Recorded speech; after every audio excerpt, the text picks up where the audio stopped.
Hello, my name is Brock Larson. For my graduate with honors project from the backend development with Python course, I created a bookstore management app.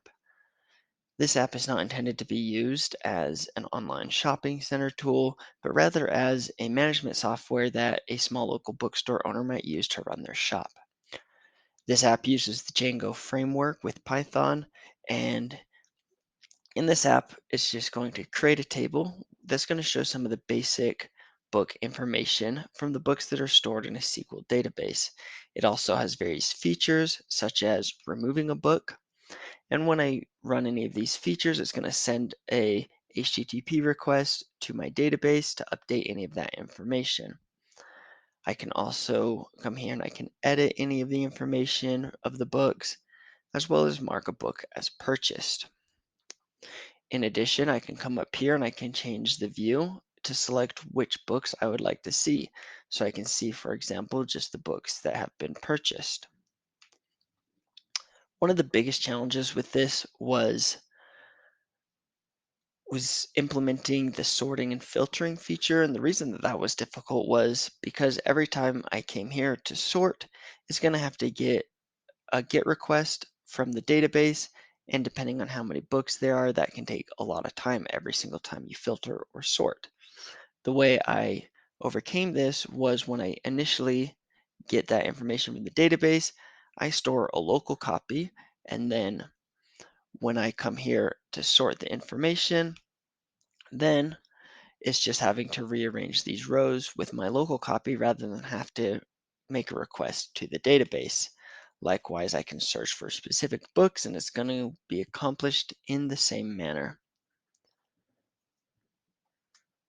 Looking at the code, you can see I have my Django app here with all of the apps and views.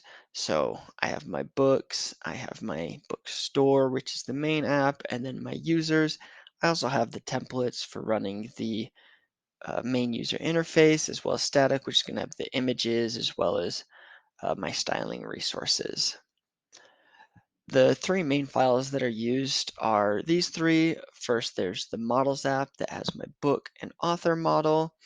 And there's just these two models right now, and they're pretty simple. But as you can see from the web app, is even just with these two models, you can accomplish quite a bit with them. I then have my URLs, which is going to show me the various API requests that I can make. And then in my views is where it's going to actually run any of those API requests. So here's one, for example, that it will be used quite frequently with this book list request. Every time I add a book, it's going to send it to this post request, and then this post request is going to have to parse the information in that request, and it will find the author and it will add the author, or rather it will check and see if the author is already in the database, and if so, it will just link the book to that author.